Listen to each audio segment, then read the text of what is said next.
Good evening students, class 12th का batch है। आज पहला टर्न है। आज हम लोग क्लास 12th को स्टार्ट करेंगे। 2-3 पहले इन्फॉर्मेशन सुन लें, ठीक है। आपको नहीं पता तो आप जान जाओ, ठीक है। जो बच्चे इस साल 12th में थे आपको उनसे बात करनी चाहिए, ठीक है। सबसे टफ पेपर किसका आया है? फिजिक्स का, ठीक है।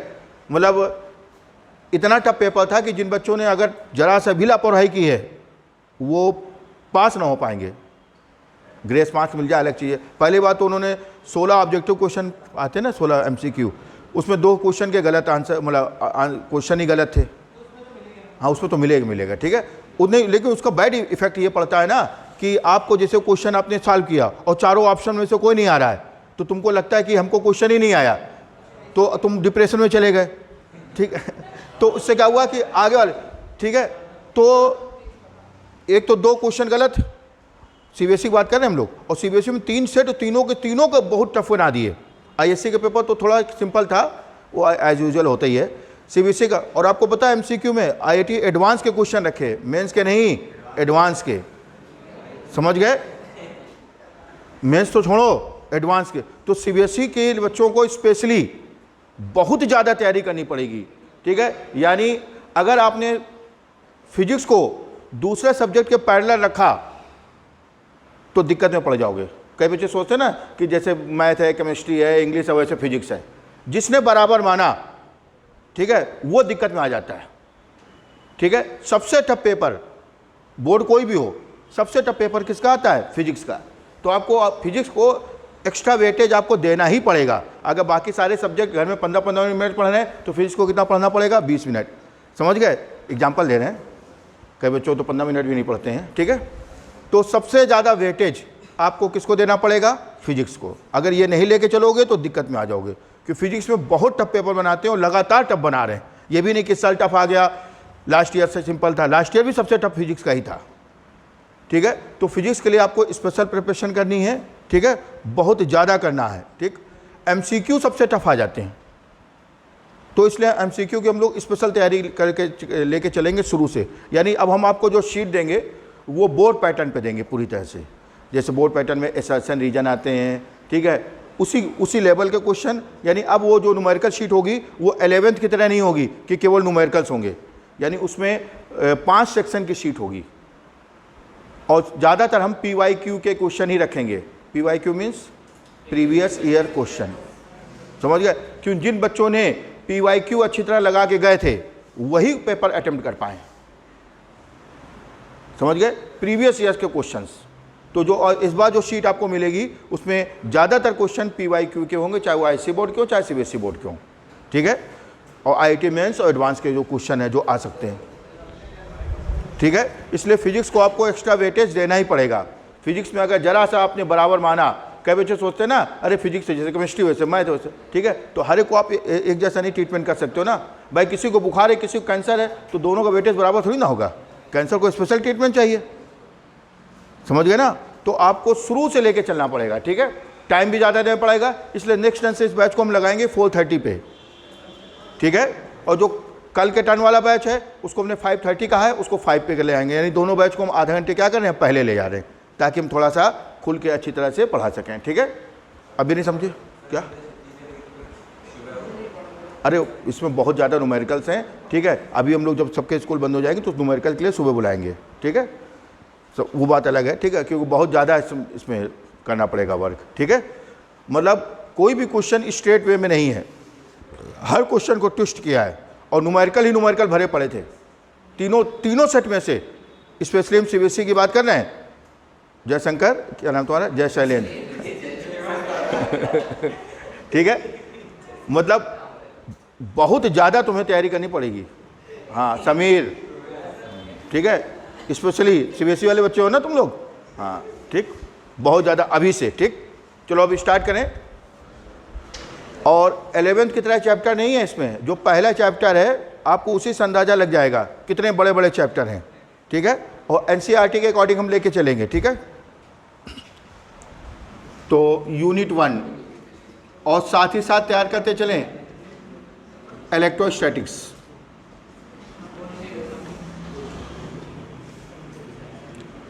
Unit 1 electrostatics, chapter 1, electric charges and fields. देखिए जो रेफरेंस बुक्स हैं, कौन सी बुक्स हैं रेफरेंस, उनमें क्या है कि चैप्टर को थोड़ा सा वो कर दिया गया है, मतलब पार्ट्स में डिवाइड कर दिया गया है। अब जैसे एनसीईआरटी में एक चैप्टर, फर्स्ट चैप्टर ये है, इसी को 2 चैप्टर में कन्वर्ट कर दिया गया है। ठीक है, तो हम इसको टॉपिक बाय टॉपिक लेके चलेंगे, यानी हम 20 चैप्टर को 2 पार्ट में डिवाइड कर रहे हैं। टॉपिक 1, तो और जो हम आपको क्वेश्चन शीट भी देंगे वो भी 2 पार्ट में करके, क्योंकि एक साथ पूरा करने में क्या होगा, बहुत बड़ा चैप्टर हो जाएगा, नहीं समझे। ठीक है, तो पहला टॉपिक इसका कौन सा है, Coulomb's law and electric field. NCERT के अकॉर्डिंग पहला चैप्टर कौन सा है, इलेक्ट्रिक चार्जेस एंड फील्ड्स। ठीक है, इसको हम 2 पार्ट में डिवाइड कर रहे हैं। पहला पार्ट कौन सा है इसका, Coulomb's law and electric field. आज होगा इसका लेक्चर 1।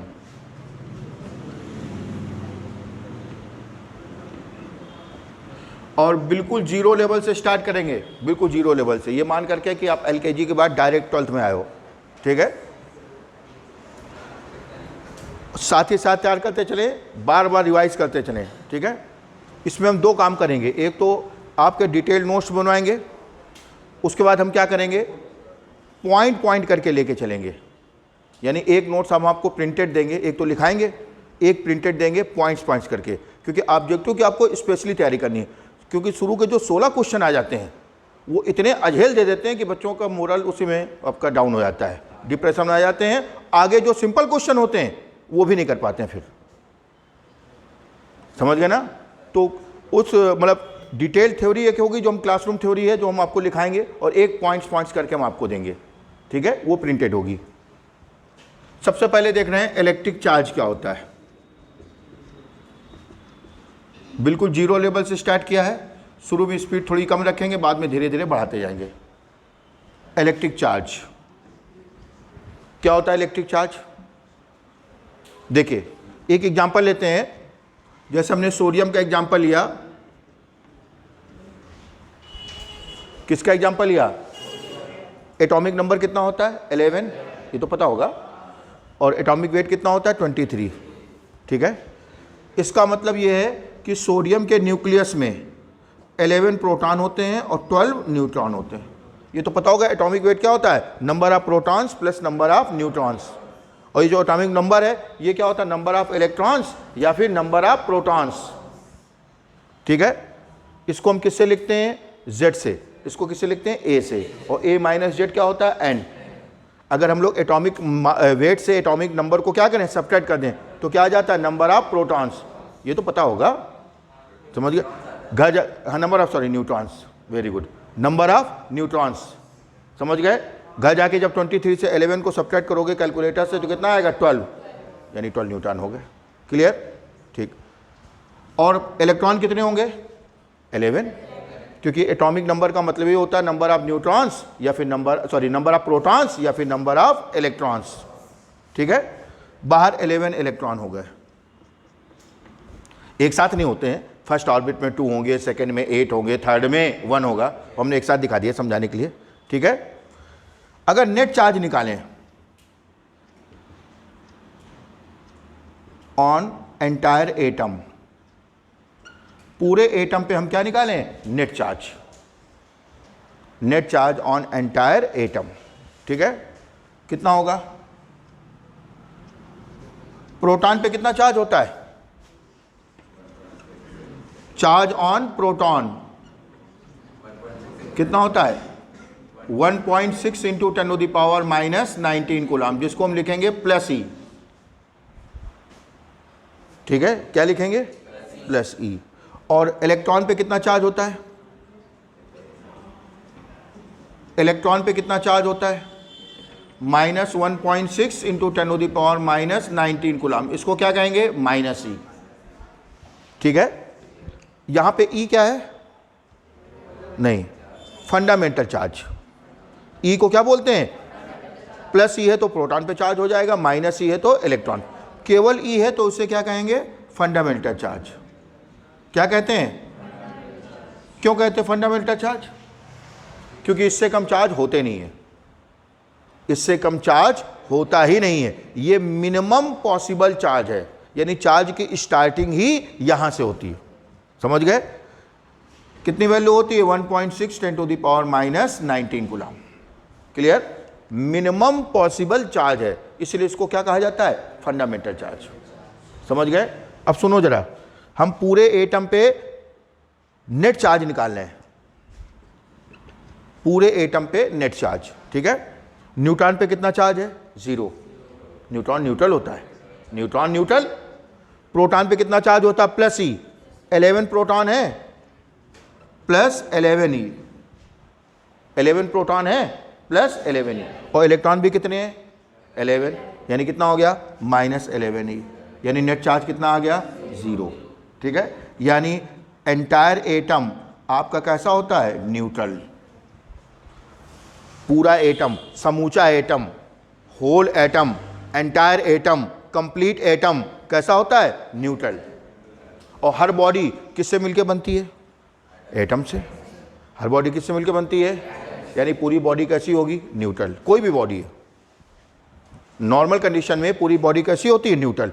अरे जब एटम न्यूट्रल है तो बॉडी भी न्यूट्रल होगी। हर बॉडी एटम से ही तो बनती है। अभी नहीं समझे? ठीक है? तो नॉर्मल कंडीशन में कोई भी बॉडी कैसी होती है? न्यूट्रल। ठीक। अब जरा हम इससे क्या करें, सपोज एक इलेक्ट्रॉन को हमने निकाल दिया। हमने समझाने के लिए सोडियम के एग्जांपल लिया, आप कोई भी ले सकते हो। ठीक है? किसी भी टॉपिक को बिल्कुल जीरो लेवल से चलेंगे, बिल्कुल जहां ना समझ आए तुरंत पूछना, तुरंत, या नेक्स्ट ईयर 12 मार्च से। समझ? 2 ऑप्शन है आपके पास। समझ गए? नहीं समझे?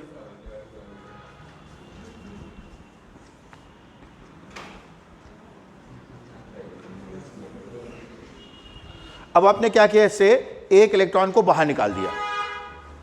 बेटा देखते रहो, एक इलेक्ट्रॉन को हमने क्या किया? बाहर निकाल दिया। ठीक। अब कितने इलेक्ट्रॉन बचेंगे? 10। 11 थे, एक इलेक्ट्रॉन को बाहर निकाल दिया। ठीक। अब कितने बचेंगे? 10। अब नेट चार्ज कितना होगा? 11 प्रोटॉन प्लस 11 ई। एक प्रोटॉन पे कितना चार्ज होता है? प्लस ई। तो 11 प्रोटॉन पे कितना हो जाएगा? प्लस 11 ई। और 10 इलेक्ट्रॉन बचे, एक इलेक्ट्रॉन बाहर निकाल दिया। समझ गए? कुछ समझ आ रहा है बेटा? -10 ई, यानी कितना आ गया? प्लस ई। यानी जैसे ही हमने एटम से एक इलेक्ट्रॉन निकाला, कितना चार्ज आ गया? प्लस ई। 2 इलेक्ट्रॉन निकालते तो +2 ई, 3 निकालते तो n निकालेंगे तो +n ई। क्या मतलब हुआ? Shortage of electrons produces positive charge, चाहे वो एटम के लिए हो, चाहे वो किसी बॉडी के लिए हो। समझ गए? Shortage of electrons produces positive charge. अभी नहीं आए समझे? जैसे न्यूट्रल बॉडी है, ठीक, अब इससे इलेक्ट्रॉन निकाल दो, कैसा चार्ज आ जाएगा? पॉजिटिव। ठीक है? उल्टा कर दो, इलेक्ट्रॉन बाहर से दे दो, नेगेटिव। ध्यान रखना, ना हम प्रोटॉन दे सकते हैं ना हम प्रोटॉन ले सकते हैं। समझ गए? केवल इलेक्ट्रॉन ही निकाल सकते हो किसी बॉडी से, इलेक्ट्रॉन ही दे सकते हो। निकाल लोगे तो क्या हो जाएगा? Positive charge. अभी नहीं समझे? शॉर्टेज, शॉर्टेज का मतलब डेफिशिएंसी। शॉर्टेज कहो या डेफिशिएंसी कहो, एक ही चीज है। ठीक है? शॉर्टेज और deficiency of electrons on a body produces positive charge on that body. एक इलेक्ट्रॉन निकालेंगे तो प्लस ई, 2 निकालेंगे तो +2 ई, 3 निकालेंगे तो +3, n निकालेंगे तो +n ई। क्यों नहीं जान पाए? अब इसका उल्टा कर दें, बाहर से एक इलेक्ट्रॉन दे दें। अब कितने इलेक्ट्रॉन हो जाएंगे इसका? 12।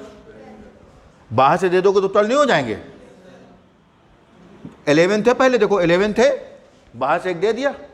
कोई जरूरी बात हो मैं बता देना, हम रुक जाएंगे, तुम लोग कंप्लीट कर लेना।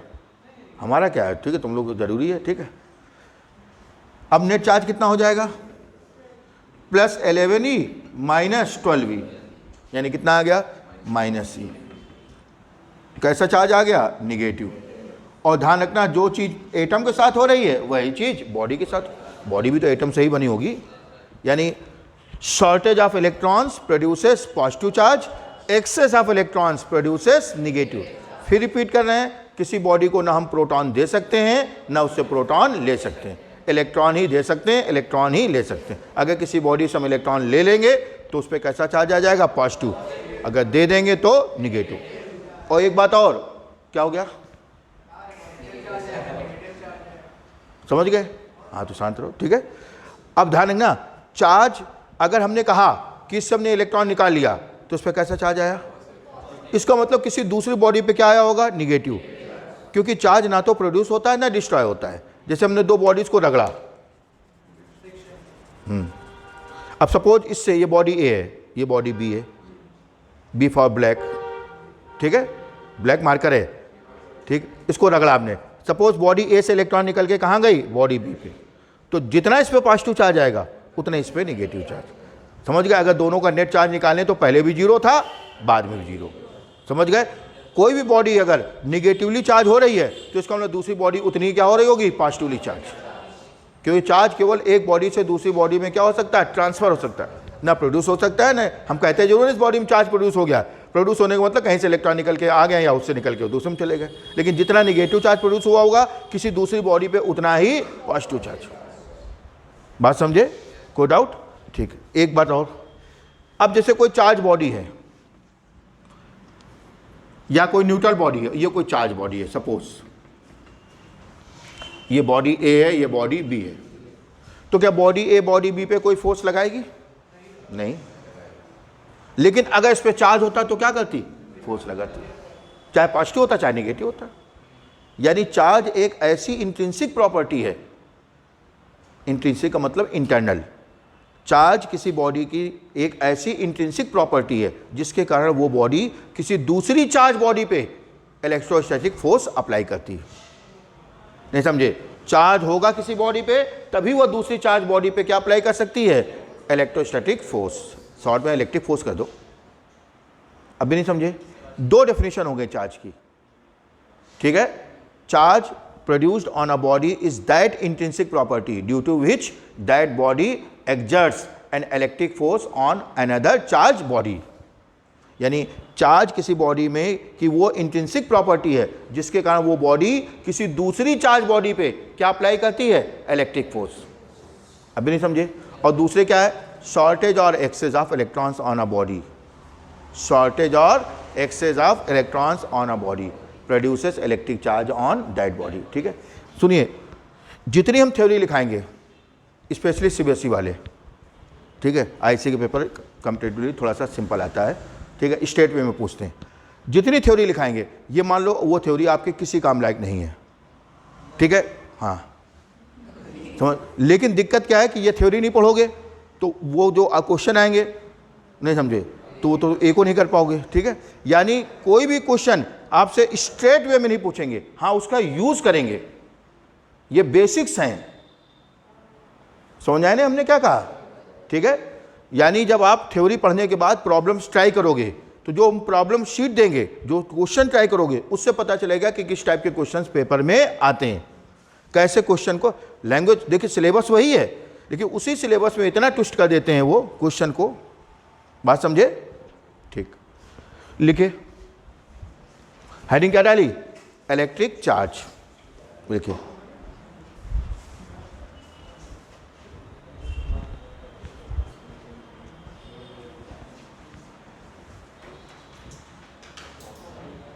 The electric charge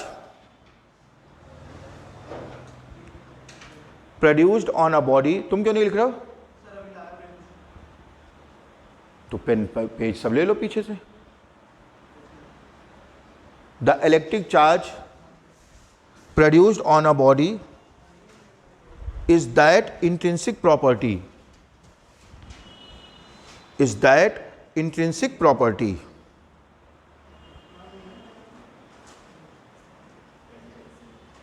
due to which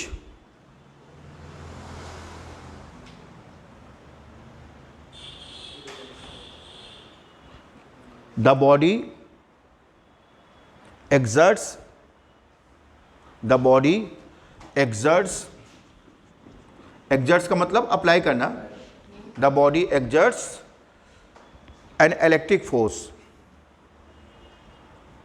an electric force on another charged body,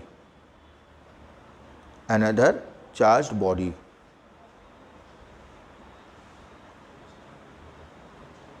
बीच में लिखे और, लाइन चेंज करके। नेक्स्ट लाइन से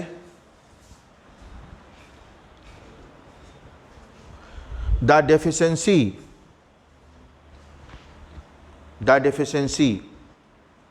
ब्रैकेट में क्या लिखोगे? Shortage,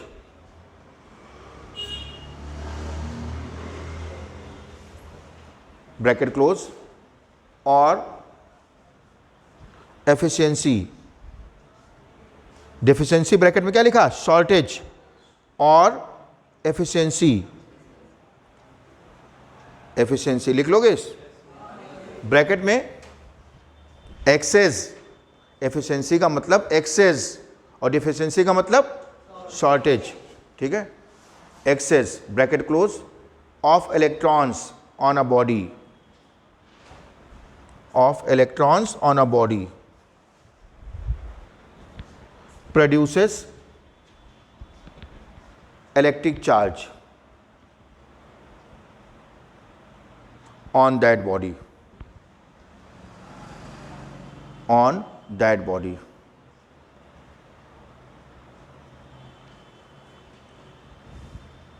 full stop. नोट करते चलें साथ में ही। नहीं, ये समझाने के लिए बताया था।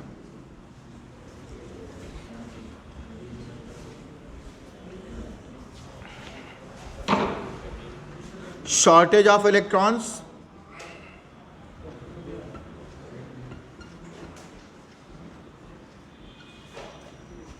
produces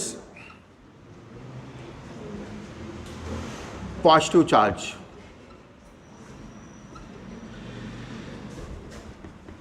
नोट करते चलें। excess of electrons produces negative charge. तो shortage of electrons produces positive charge, excess of electrons produces negative charge. If there be an electrons are efficient और डेफिशिएंट ऑन अ बॉडी, बेटा बातें मत करो, then electric charge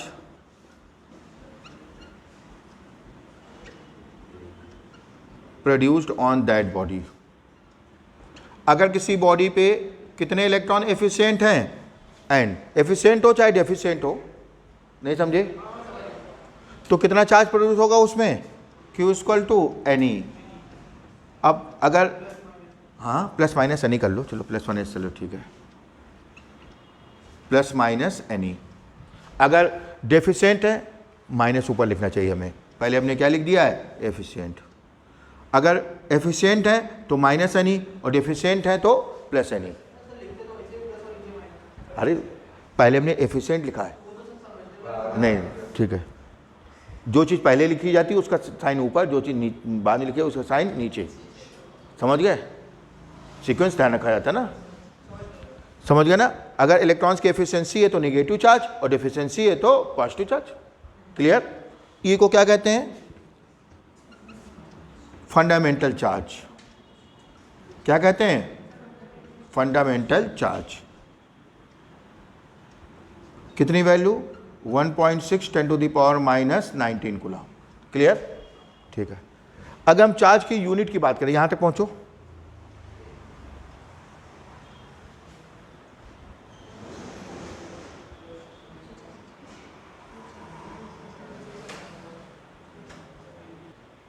अगर हम charge के unit की बात करें, यहां तक समझ गए?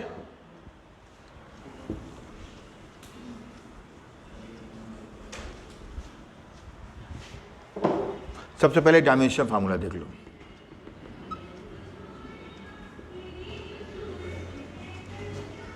Q इक्वल टू क्या होता है, आई टी, पढ़ा होगा आपने, I equal to Q upon T, Q equal to I T, कभी नहीं पढ़ा है? पढ़ा है? Q equal to I T, क्यों टेंथ में नहीं पढ़ा था? I equal to Q upon T, अगर हाँ तो I equal to rate of flow of charge is called current. तो चलो कोई बात नहीं, अगर टी टाइम में कितना चार्ज फ्लो हो रहा है, Q, तो I इक्वल टू क्या होता है, Q अपॉन टी। ठीक है, नहीं समझे? किसी भी कंडक्टर में अगर टी टाइम में कितना चार्ज फ्लो हो रहा है, Q, तो टी टाइम में कितना चार्ज फ्लो हो रहा है, Q, तो 1 सेकेंड में कितना फ्लो होता है, Q अपॉन टी। इसी को कहते हैं करंट। Q अपॉन टी को ही क्या कहते हैं, करंट। समझ गए? तो Q equal to I T. I क्या है, इलेक्ट्रिक करंट। आई क्या है, क्या यूनिट होती है, एम्पियर। क्या यूनिट होती है, डायमेंशन फार्मूला ए। समझ गए? टाइम की यूनिट क्या होती है, सेकेंड। डायमेंशन फार्मूला टी, यानी इसका डायमेंशन फार्मूला क्या आ गया, ए टी। तो जहाँ भी हमें चार्ज मिलेगा, चार्ज का डायमेंशन फार्मूला क्या लेंगे हम लोग, ए टी। समझ गए? आई इलेक्ट्रिक करंट है, करंट का डायमेंशन फार्मूला ए, यूनिट एम्पियर होती है, डायमेंशन फार्मूला ए। समझ गए? टी क्या होता है, टाइम, टाइम की unit second, dimension formula T. तो Q equal to I T होता है, डायमेंशन फार्मूला क्या हो गया, ए टी। ठीक है, हाँ। अब यूनिट ध्यान से देख लेना, यूनिट अक्सर एमसीक्यू में पूछ देते हैं। ठीक है, तो इसकी हम लोग 3 यूनिट देखेंगे। वैसे तो ज़्यादातर कूलाम यूज़ करेंगे, लेकिन ऑब्जेक्टिव या शॉर्ट क्वेश्चन में पूछ देते हैं। तो यूनिट इन एमकेएस, एमकेएस में क्या यूनिट होती है, कूलाम। कूलम भी कह सकते हो, कैपिटल सी से लिखेंगे। ठीक है, सीजीएस में क्या यूनिट होती है,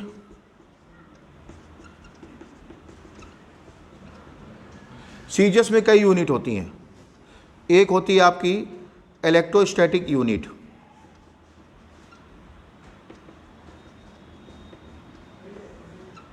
शॉर्ट में से क्या कहेंगे, ईएसयू। ठीक है, या इसी को हम कहेंगे 1 स्टेट कूलाम। क्या कहते हैं, 1 स्टेट कूलाम। ठीक है, इसी को कहते हैं 1 फ्रैंकलिन।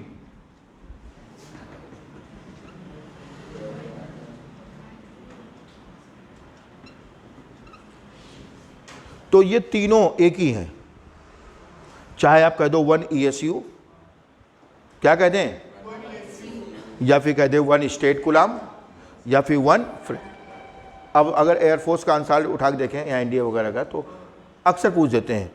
ठीक है, what is the value of 1 franklin, what is the value of 1 franklin, 4 option दे देंगे। ठीक है, तो आपको पहले पता होना चाहिए फ्रैंकलिन किसकी यूनिट है, चार्ज की। ठीक है, हाँ बता रहे हैं, 1 कूलाम इक्वल टू होता है 3 × 10⁹ ईएसयू। ईएसयू कह दो, चाहे आप क्या कह दो, स्टेट कूलाम कह दो, चाहे क्या कह दो, फ्रैंकलिन। क्लियर? तो 1 कूलाम की वैल्यू कितनी होती है, 3 × 10⁹ ईएसयू, स्टेट कूलाम या फ्रैंकलिन। उल्टा इसी को याद रखना बस, और कुछ नहीं याद रखना है। अगर आपसे 1 फ्रैंकलिन की वैल्यू पूछी जाएगी, तो 1 फ्रैंकलिन कितना हो जाएगा, फिर रिपीट करना है, चाहो तो फ्रैंकलिन कह दो, या फिर क्या कह दो, ईएसयू, या फिर स्टेट कूलाम।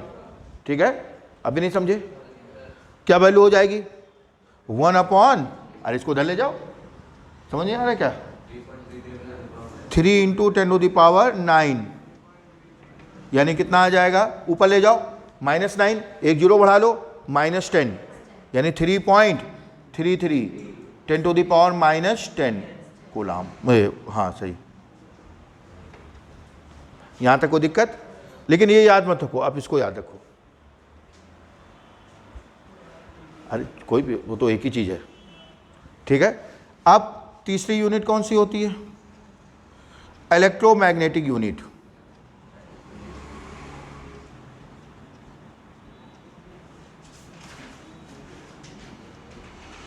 तो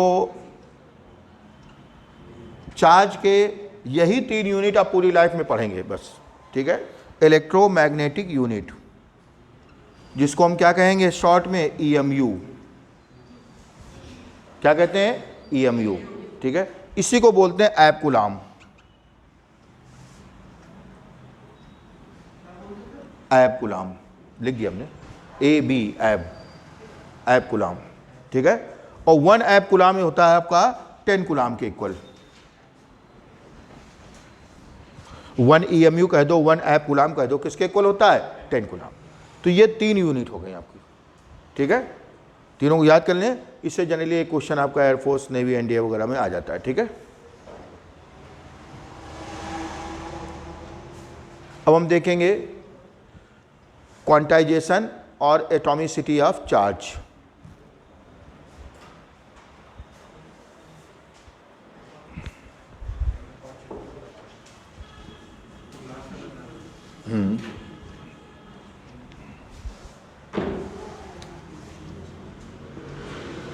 क्वांटाइजेशन और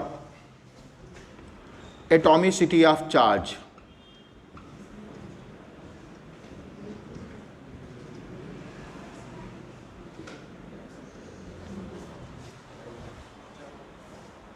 क्वांटाइजेशन और atomicity of charge.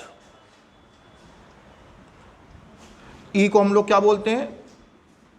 Fundamental charge. अरे भी तो होता है, भूल गए? क्यों कहते हैं इसको फंडामेंटल चार्ज? क्योंकि इससे कम वैल्यू किसी भी बॉडी, इससे कम चार्ज होते नहीं है, ठीक है। हाँ, थोड़ा ध्यान से देखेंगे।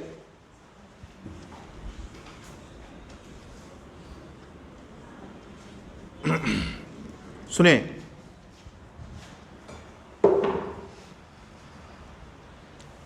क्या किसी बॉडी पे E/2 चार्ज हो सकता है?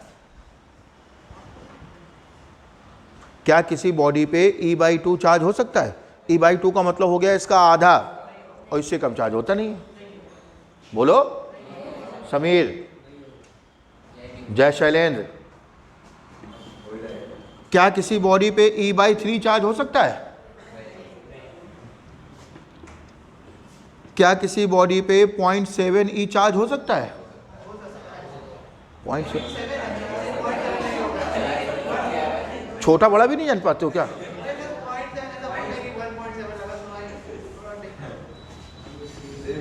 समझ गए ना? क्या किसी बॉडी पे 2.5 E चार्ज हो सकता है? हाँ बोलो। नहीं हो सकता, बोलो तुम, बोलो। हाँ तुम बोलो फैजान। हाँ तुम, ठीक। और कोई बचा नहीं? तो क्यों नहीं हो सकता है? हाँ तुमने बोला। हाँ हाँ ठीक, वेरी गुड। इससे कम चार्ज होते ही नहीं ना ई से। अब 2.5, सुनो 2.5 ई से ज़्यादा है, लेकिन 2.5 ई का मतलब क्या है? 2E प्लस 0.5 ई। ये तो तुम ले आओगे, ये कहाँ से लाओगे? इसके लिए तुम्हें ई को क्या करना पड़ेगा? तोड़ना पड़ेगा, और ई तो अनडिवाइडेबल होता है। हमने जब कहा इससे कम चार्ज होता ही नहीं है, इसका मतलब ये क्या हो गया? अनडिवाइडेबल। अगर ये पॉसिबल होता तो ये ना हो जाता। अगर ये चीज़ पॉसिबल होती तो फिर ये भी पॉसिबल हो जाता। नहीं समझे? 2E तो ले आओगे, ये कहां से लाओगे? अभी नहीं समझे? बात समझ आ गई? अगर कोई पूछे 3.7E हो सकता है? नहीं, क्योंकि आप 3E तो ले आओगे, 0.7E कहां से लाओगे? अभी नहीं समझे? कोई अगर आपसे पूछे क्या किसी बॉडी पे 2.3 इंटू E इंटू 10⁻³ हो सकता है? 2.3 इंटू 10⁻³ बोलो, तुम बोलो। मतलब क्या कह रहे हो? मतलब हो सकता है कि नहीं हो सकता है, कि आंसर नहीं दे रहे हो? नहीं हो सकता। तुम हो सकता है। तुम बेटा नहीं समझा रहा है। तो रीजन बताओ क्यों हो सकता है? हाँ वेरी गुड, अरे तो ब्रेन का भी यूज कर लेते हो, ठीक है। 10 पावर 3 हटाएंगे, यहाँ पे 10 पावर 3 है, अगर हम आपसे पूछे 2.3 तो नहीं हो सकता था, लेकिन 10 पावर 3 है, 10 पावर 3 को जब हटाओगे तो यह आ जाएगा 2300 ही। कहाँ डेसिमल आया? अभी नहीं समझे? तो ये हो सकता है, समझ आया नहीं आया? हाँ, अगर 10 पावर 3 ना होता तो फिर नहीं हो सकता, ठीक है। कंक्लूजन क्या है? किसी भी बॉडी पे चार्ज कितना हो सकता है? E, 2E, 3E, 4E, 5E, समझ गए ना? तो E से कम हो सकता है, ना E के फ्रैक्शन के फॉर्म में हो सकता है, समझ गए? Multiple integer of fundamental charge, multiple integer of fundamental charge, इसी को बोलते हैं क्वांटाइजेशन और एटॉमिसिटी ऑफ चार्ज, समझ गए? चार्ज की इसी प्रॉपर्टी को क्या कहते हैं? क्वांटाइजेशन और एटॉमिसिटी। यानी किसी भी बॉडी पे चार्ज कितना हो सकता है? E, 2E, 3, 4E and so on, any. ना तो E से कम हो सकता है, ना E के फ्रैक्शन के फॉर्म में हो सकता है, समझ गए? ना तो E से कम, कोई बचा बोला ना E से ज़्यादा हो सकता है, अरे E से ज़्यादा क्यों नहीं हो सकता? बस फ्रैक्शन के फॉर्म में नहीं हो सकता। ना तो E से कम हो सकता है, ना E के फ्रैक्शन के फॉर्म में हो सकता है, मल्टीपल इंटीग्रल के फॉर्म में होता है। बात समझ आई नहीं आई? कोई डाउट? लिखिए, हैरिंग डाली सबने? उसके बाद ये लिखो, E फंडामेंटल चार्ज है, E की वैल्यू लिखो। लिखिए,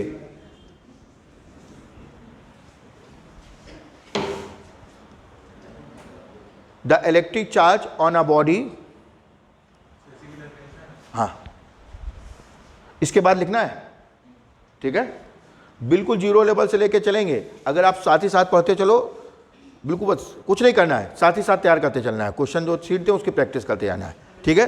तो आराम से सब चीज़ें सिंपल हो जाएंगी, और जरा से लापरवाही दिखाई तो अझेल बाउंसर, ठीक है। लिखे, the electric charge on a body can't be less than, can't be less than fundamental charge, fundamental charge bracket में लिखो स्मॉल ई, लिखा है स्मॉल ई, और can't be in the fractional form of E, can't be in the fractional form, क्या छूट गया बेटा? और can't be in the fractional form of E because fundamental charge E, fundamental charge E is the minimum possible charge, is the minimum possible charge,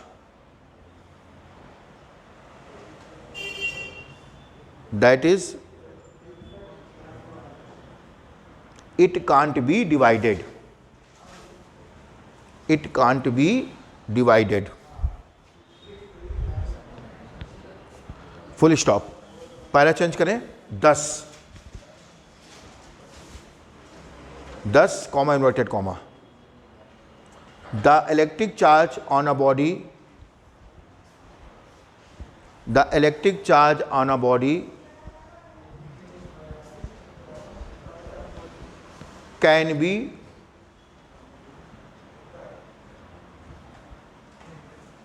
only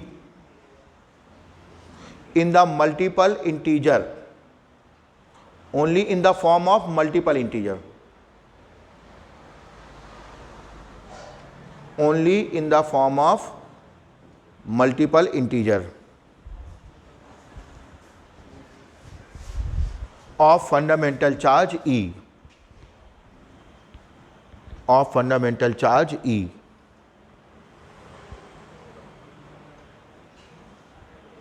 comma, this property of charge is called quantization, quantization or atomicity of charge.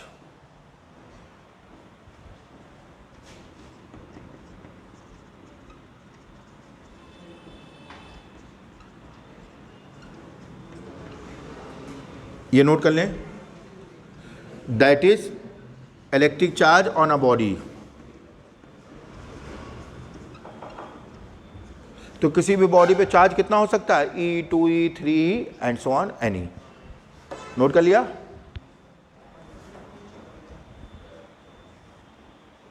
Law of conservation of charge.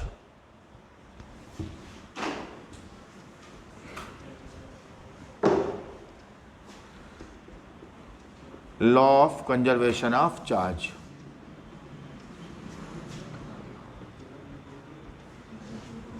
Heading डालें।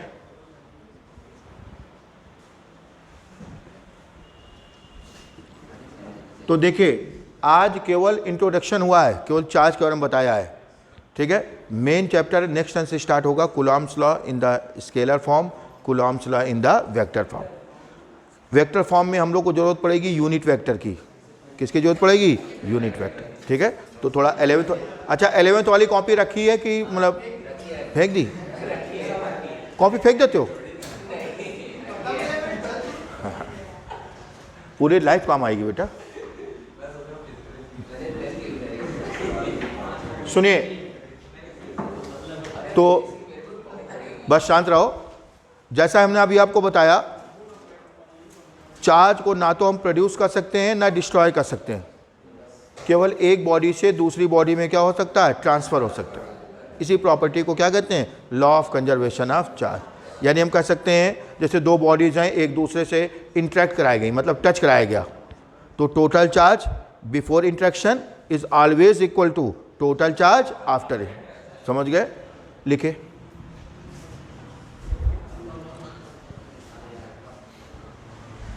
The electric charge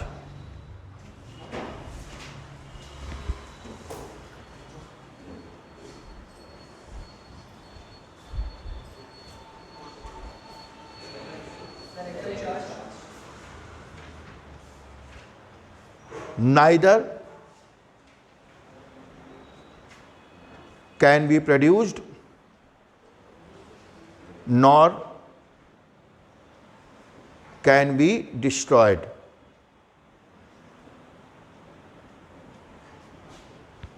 Nor can be destroyed, comma,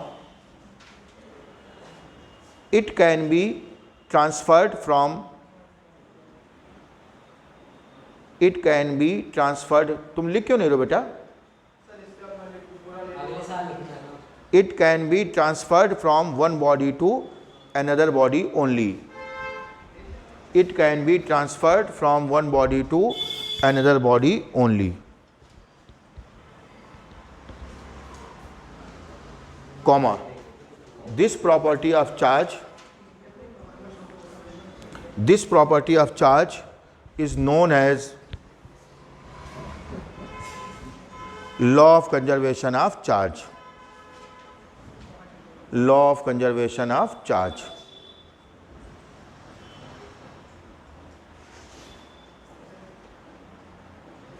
पहला change करें, if two bodies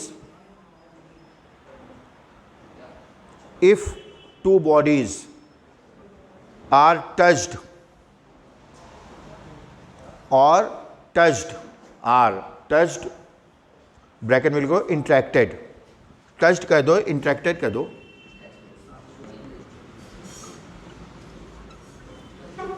interacted with each other, then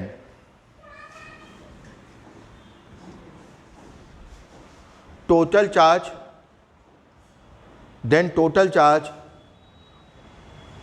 before interaction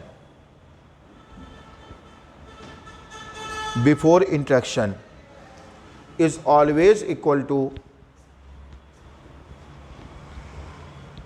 total charge after interaction.